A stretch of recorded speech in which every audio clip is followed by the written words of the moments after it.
Hello students, welcome back. और जैसा कि हम फोनेटिक्स की एक सीरीज चला रहे हैं और देख रहे हैं कि फोनेटिक्स का जो पार्ट होता है वो कौन कौन से हैं। हमने फोनेटिक स्ट्रक्चर को सीखा, हमने हमने सिलेबल डिवीजन को सीखा, हमने ऑड वन आउट्स देखे, और जो सबसे कठिन पार्ट होता है फोनेटिक्स का, अब हम उस पे आ जाते हैं, दैट इज फोनेटिक ट्रांसक्रिप्शन। देखिए, इस वीडियो में मैं आपको फोनेटिक ट्रांसक्रिप्शन बनाना तो नहीं बताऊंगा, क्योंकि उसके लिए हमें बहुत ज़्यादा प्रैक्टिस की ज़रूरत है। लेकिन हम सीखेंगे कि फोनेटिक ट्रांसक्रिप्शन बनाने के लिए हमें क्या क्या चीज़ों की ज़रूरत पड़ती है। तो सबसे पहले हम देखते हैं कि आईपीए क्या होता है। वैसे तो मैंने मेरा जो फर्स्ट वीडियो गया था जिसमें हमने फोनेटिक्स को सीखना स्टार्ट ही किया था, उसमें हमने आईपीए को थोड़ा सा डिफाइन किया भी है कि फोनेटिक्स होता क्या है, जिसे कहा जाता है इंटरनेशनल फोनेटिक अल्फाबेट। देखिए, हम सभी को पता है कि इंग्लिश में कितने अल्फाबेट्स या लेटर्स होते हैं। लेटर्स जो होते हैं वो 26 लेटर होते हैं। अल्फाबेट्स तो उसका कलेक्शन होता है लेटर्स का। तो 26 क्या होते हैं, हमारे पास लेटर्स होते हैं। लेकिन आईपीए या इंटरनेशनल फोनेटिक अल्फाबेट में कितने 20 और 24 पूरे 44 लेटर्स होते हैं। 44 लेटर्स, जहां पे 20 वॉवेल्स होते हैं जो ए ई आई ओ यू आपके हैं। उन्हीं में से कितने साउंड बनते हैं, वो साउंड बनते हैं 20, यानी कि हमारे 5 तो वॉवेल है और उस वॉवेल के साउंड होते हैं 20 और 24 कंसोनेंट्स होते हैं। कुछ बुक्स, कुछ कहीं जगह पर मैंने 46 भी देखे हैं, लेकिन मैंने थोरोली स्टडी किया इंटरनेट पे, गूगल पे, कुछ बुक्स के सहारे से, तो मैंने देखा है कि हाँ, मेनली जो 99% आपको मिलेगा वो 44 का ही कंसेप्ट मिलेगा। तो 20 वॉवेल्स होते हैं और 24 हमारे क्या होते हैं, कंसोनेंट्स होते हैं। तो हम यहाँ पे सबसे पहले तो ये 20 वॉवेल्स जो हैं हमारे, उनके बारे में सीखने वाले हैं कि फोनेटिक में 20 वॉवेल्स कौन कौन से होते हैं। अब इनमें भी देखिए, आप देखेंगे तो प्योर वॉवेल्स हैं 12, 20 में से प्योर वॉवेल्स हैं 12 और 8 डाइप्थॉन्ग्स हैं। अब ये डिप्थॉन्ग्स या डाइप्थॉन्ग्स क्या होते हैं, है ना, इसको हम समझेंगे। देखिए, सबसे पहले तो हमें ये समझना होगा कि प्योर वॉवेल क्या होते हैं। उसके बाद ये जो प्योर वॉवेल्स हैं, जब ये आपस में मिक्स होते हैं, है ना, इनके जो एडजेसेंट साइड लिख के आता है वो आपके क्या कहलाते हैं, डाइप्थॉन्ग्स कहलाते हैं। तो हमें तो सबसे पहले ये समझना होगा कि ये हमारे प्योर वॉवेल्स कौन कौन से हैं। तो चलिए हम स्टार्ट करते हैं कि प्योर वॉवेल कौन कौन से हैं। अब यहाँ पे सबसे पहले आप देखिए, हमारी जो हिंदी में अ से आह तक वॉवेल्स होते हैं, है ना, क्योंकि हम नेटिव इंग्लिश स्पीकर्स नहीं हैं, तो हम जिससे सीखेंगे या जिससे बोलना सीखेंगे वो क्या होगी हमारी, है ना, हिंदी की मदद से हम बनाना सीखेंगे। जो हम हिंदी में शब्द लिखते हैं अ, उसके लिए फोनेटिक में जो लेटर होता है वो इस तरह से उल्टा ई जैसा कुछ दिखाई देता है। ई ये यहाँ पे है, इसी का उल्टा स्वरूप कुछ आपको यहाँ पे दिखाई देगा, है ना। इसमें अ का साउंड आता है। जैसे हमने एक शब्द कहा टीचर, हमने कहा टीचर, तो यहाँ पे टीचर और अ का जो साउंड आ रहा है टीचर, है ना, तो वहां पे ये जो अ का साउंड है वो कहां से आ रहा है, वो उसके लिए फोनेटिक्स में कौन सा लेटर है, ये वाला।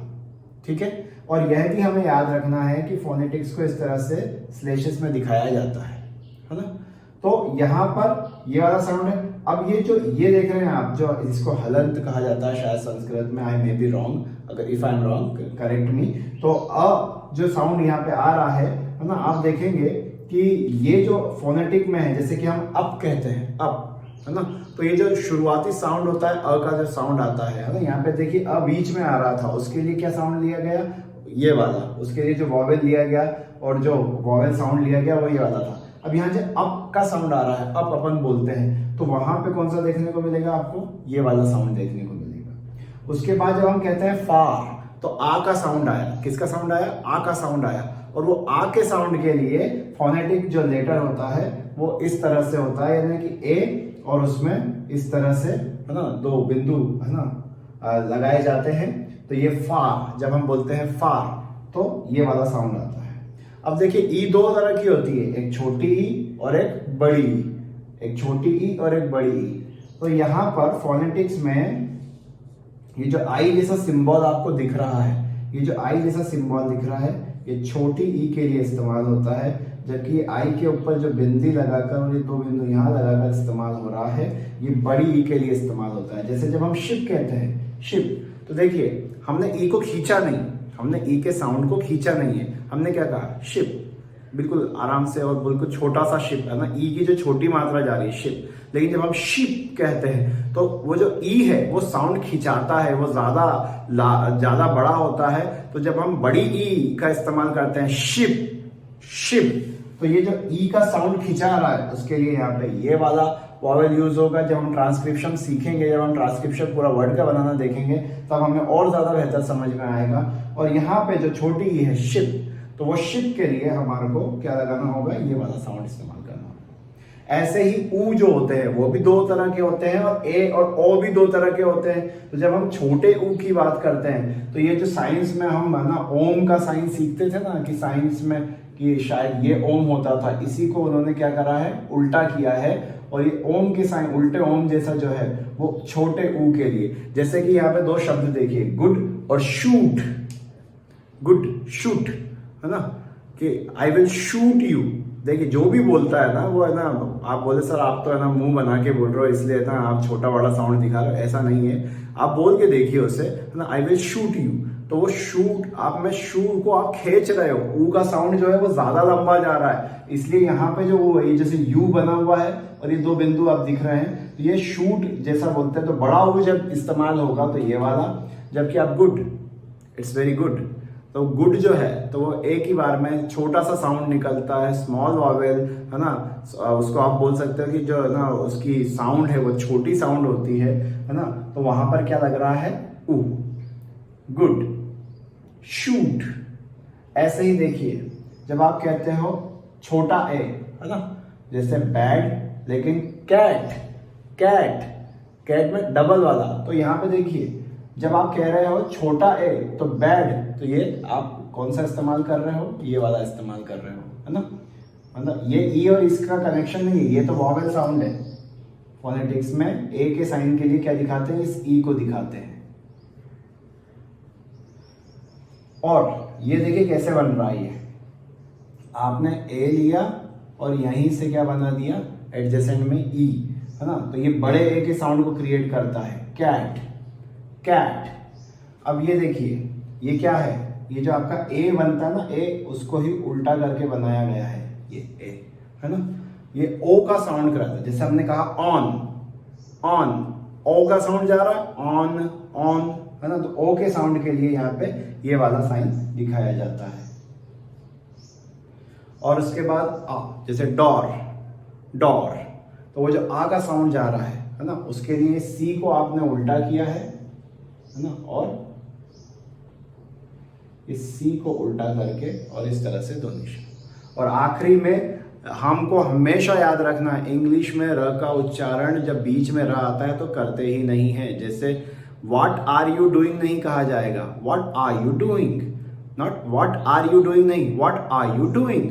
तो वो जो आर का र का उच्चारण है वो होता ही नहीं है। और यही कारण है कि जहां जहां पे भी, जैसे अ के लिए तो ये लगाया और र का उच्चारण जो है उसके लिए सिर्फ साउंड रह जाता है। तो जब हम कह रहे हैं बर्ड, र है ही नहीं, बर्ड, बर्ड, बर्ड ना, र का उच्चारण उसमें होगा ही नहीं, bird, what are you doing है ना। तो ये जो आर है ना, र जो हम बोल रहे हैं वो इंग्लिश में बोलते समय जो नेटिव स्पीकर्स हैं वो नहीं प्रोनाउंस करते हैं, इसलिए यहाँ पे आप देखेंगे र का जो उच्चारण जा रहा है वो बढ़ जा रहा है। तो ये हमारे क्या है, आप बिल्कुल इसका स्क्रीनशॉट ले लीजिए ताकि आपको इसे, और इसको याद किए बिना फोनेटिक ट्रांसक्रिप्शन बनाना नामुमकिन है। आप बिना इसको याद करे बना ही नहीं सकते, आपको ये रटना ही पड़ेंगे, बना या सीखना ही पड़ेंगे, तभी आप फोनेटिक ट्रांसक्रिप्शन बना पाएंगे। तभी आप जो इंग्लिश, जो एक्चुअल इंग्लिश है उसको सुनकर समझ पाएंगे। आप देखेंगे ये ऑक्सफोर्ड डिक्शनरी में आपको मिल जाएंगे, कैम्ब्रिज डिक्शनरी में मिल जाएंगे। आप कोई वर्ड जब ढूंढोगे, गूगल करोगे, तो उसमें उसका साउंड के साथ ये सारी चीजें लिखी हुई आती हैं, और वहीं से जो है ओरिजिनल उसको बोला कैसा जाता है वो आप सीख सकते हैं। तो सबसे पहले तो आप इसका स्क्रीनशॉट ले लीजिए और इसे सीखिए, रटिए, तब जाके आपसे सीख पाएंगे। ये हमने क्या बनाया है, ये हमारे 12 प्योर वॉवेल्स है। अब हम सीखेंगे डिप्थोंग्स आपके, और उसके बाद हमारे कंसोनेंट्स, और इसके साथ हम फोनेटिक ट्रांसक्रिप्शन की पूरी जो वोकैबुलरी है उसको तैयार कर लेंगे। तो आई होप आपको ये समझ में आए होंगे। और अब हम देखते हैं डिप्थोंग्स। तो ये है हमारे सामने डायप्थोंग्स आपके, और साथ ही में हमने कंसोनेंट्स भी लिखे हैं, इन्हें भी सीखना होगा हमें। ये थोड़े से आसान होते हैं बजाय इनके। देखते हैं डायफ्थांग्स क्या होते हैं। जैसा कि मैंने आपको बताया, जब दो वॉवेल साउंड मिलकर एक सिंगल वॉवेल साउंड निकालते हैं, बनाते हैं, तो उसे हम डायफ्थांग्स कहते हैं। ये टोटल 8 होते हैं और देखते हैं इनमें कौन कौन से हैं। सबसे पहले आई, जो ये आई का साउंड होता है, जैसे फाइन, आई, है ना, फाइन, नाइन। तो ये जो साउंड जा रहा है आ ई, है ना, वो आ ई का जो इकट्ठा साउंड जा रहा है, वॉवेल साउंड जा रहा है, दैट इज इस तरह से उसे दिखाया जाता है। फोनेटिक्स में हम उसे यूं दिखाएंगे, फाइन, नाइन, है ना। अब यहाँ पे आप देखेंगे, है ना, आ और ई का साउंड जाएगा और उसके लिए इस तरह के सिंबल का यूज किया जाएगा, बॉय, टॉय, आई, है ना, बॉय, टॉय। तो ये जो साउंड जा रहा है उसके लिए इस तरह के सिंबल का यूज होगा। फिर आप देखेंगे ये उल्टा ई और ये जो उल्टा ओमेगा जैसा दिख रहा है आपको, है ना, गो, आ ऊ का साउंड, अ और ऊ का साउंड, गो, बोट, तो गो और बोट, है ना, पार्टी हो रही जैसा सुना ही देता है, अभी काफी फेमस मीम हुआ। बाकी वो एक पाकिस्तानी लड़की है जो अपने आप को दिखाने की कोशिश कर रही थी कि मुझे काफी इंग्लिश आती है, लेकिन उसका मीम बन गया अच्छा खासा, है ना। तो यहाँ पे देखिए आ और ऊ का साउंड जो आता है ना, नाउ, आउ, है ना, नाउ, हाउ, है ना। तो ये आ ऊ के साउंड के लिए नाउ, हाउ जैसे एग्जांपल है इसके। अ और ई और अ जैसे ईयर, नियर, पियर। तो ई और अ का साउंड जहां जा रहा है उसके लिए ईयर, नियर, पियर। ए और अ का साउंड जब जाए, ए और अ, एयर, हे अर, अ, ए अ, ए अ, ए अर, हे अर। तो वो जो एयर, हेयर का जो साउंड जा रहा है उसके लिए सीधा ई और उल्टा ई, ठीक है। फिर ये ओमेगा और उल्टा ई जो है ऊ, ये ओमेगा ऊ के साउंड को दिखाता है, ऊ अ, ऊ अ, टू अर, ऊ अर, पुअर, पू, ऊ अर, पुअर, है ना। तो ये जो साउंड जा रहा है, ये डायफ्थांग्स जो जा रहे हैं, ये दो वॉवेल इकट्ठे हो रहे हैं, ए और ई, ए और ई, डे, मे, है ना। तो ये जो साउंड जा रहा है ये ए और ई के साउंड बना था। तो 12 तो प्योर वॉवेल्स होते हैं जो हमने पिछले स्क्रीन में देखे, और अब जो हम देख रहे हैं वो डायफ्थांग्स हैं। तो इस तरह से ये टोटल 20 साउंड्स बनते हैं, जिसमें 12 प्योर वॉवेल्स होते हैं और 8 डायफ्थांग्स कहलाते हैं आपके। आई होप आपको थोड़ा बहुत तो समझ आ ही रहा होगा। और आज मैं बता दूं आपको, आपके फ्यूचरिस्टिक ना, फ्यूचर के लिए भी ये बहुत ही ज़्यादा ज़रूरी चीज़ है, अगर आप इंग्लिश को बहुत अच्छे तरह से समझना और पढ़ना चाहते हैं तो चलिए अब हम कंसोनेंट्स पे चलते हैं। अब कंसोनेंट्स में हमको ध्यान रखना है, ये ज़्यादा इजी होते हैं। जैसे कि आप देखेंगे प के लिए छोटा पी इस्तेमाल किया जाता है ना। हाँ, वो बात अलग है कि इन्हें दिखाया इस तरह से ही जाएगा, है ना, सभी में। फिर बी, ब के लिए छोटा बी, ट के लिए छोटा टी, ड के लिए छोटा डी इस्तेमाल किया जाएगा। क के लिए स्मॉल के, ठीक है, स्मॉल के इस्तेमाल किया जाएगा। अब आप यहाँ देखिए, है ना, जैसे आपसे कहा जाता है कि स्कूल जो है, स्कूल, इसका आपको क्या बनाना है, वो फोनेटिक ट्रांसक्रिप्शन बनाना है। तो आप देखोगे कि वो इस तरह से लिखेगा, है ना। और यहाँ से आपने कंसोनेंट लिया स्कूल के लिए एस, लेकिन क के लिए वो क शब्द जो आपका स्कूल में क का जो साउंड आ रहा है, उस क के लिए वो के का, सी एच का इस्तेमाल नहीं करेगा, वो छोटे के का से। और ऊ के लिए आपको याद हो, है ना, तो ऊ के लिए हम इस तरह से, ऊ का जो बड़ा साउंड जा रहा है उसके लिए हम इस तरह इस्तेमाल करेंगे। और एल देखिए, ये रहा आपका एल, और ये एल लिख दिया जाएगा। बहुत ज्यादा सिंपल तो मैं नहीं कह सकता इन्हें, लेकिन एक बार आप ये वोकेबलरी रट लेते हैं, उसके बाद फोनेटिक ट्रांसक्रिप्शन बनाना आसान हो जाता है। फॉर एग्जाम्पल आप देखोगे गर्ल का, तो जी देखिए, यहाँ पे जी कहाँ पर है, आपको जी मिलेगा, ये रहा ग शब्द के लिए क्या इस्तेमाल हो रहा है, जी, ग। अ और र, याद कीजिए, अ और र का जो था उसके लिए हमने साउंड का इस्तेमाल किया था। कौन सा साउंड, ये जो साउंड था ये अ और र के साउंड के लिए था। तो ग, अ और ल ये रहा, ल, गर्ल, गर्ल। तो ये इस तरह से अगर आपको कंसोनेंट आते हैं, आपको वॉवेल आते हैं, आपको डायफ्थॉन्ग्स आते हैं, इन सब की मदद से आप फोनेटिक ट्रांसक्रिप्शन बना पाएंगे। ये आप एग्जाम्पल देख सकते हैं फोनेटिक ट्रांसक्रिप्शन किस तरह से बनाया गया है। तो यहां पर आप देखोगे कि क के लिए छोटे के का इस्तेमाल, ग के लिए छोटी जी का इस्तेमाल, फ के लिए है ना एफ का इस्तेमाल छोटे, स के लिए छोटा एस, ह के लिए स्मॉल एच ही बोल सकते हो आप इसको, म के लिए छोटा एम इस्तेमाल हो रहा है, न के लिए स्मॉल एन इस्तेमाल हो रहा है, ल के लिए स्मॉल एल, र के लिए स्मॉल आर, च देखिए च का जो साउंड होता है वो थोड़ा सा च जैसे सजेशन, क्वेश्चन। तो वो जो च का जो साउंड आ रहा है उसके लिए आप टी, और यहाँ पे देखिए श के लिए आप एफ का इस तरह से एफ जैसा कुछ है जिसमें आप ये इस्तेमाल नहीं कर रहे हैं, तो वो दोनों का मिक्स करके च का साउंड बनाया जा रहा है। अब आप देखिए ज जो है वो बहुत तरह के होते हैं। आप 3 ज देखोगे आप यहाँ पे, एक ये वाला, एक ये वाला और एक ये वाला, है ना। तो एक तो ज होता है सिंपल जो होता है, एक ज के नीचे भी बिंदु लगी होती है, तो वहां हमको स्मॉल जेड इस्तेमाल करना है।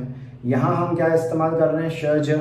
तो ये जो जैसे बजर बोल रहे हैं अपन, है ना, तो वो वाला जो श ज आता है वो उसमें ज, ये वाला ज अलग आता है ना। तो यहाँ पे ये 3 तरह के ज के लिए स्मॉल जेड, है ना, ये सॉरी हाँ ये स्मॉल जेड, ये भी जेड स्मॉल, ये भी स्मॉल जेड है, लेकिन यहाँ पे डी साथ में आ रहा है ना। य के लिए स्मॉल जे इस्तेमाल किया जाता है, बिल्कुल अजीब सा लगेगा आपको, लेकिन य के लिए स्मॉल जे इस्तेमाल किया जाता है यहाँ कंसोनेंट में।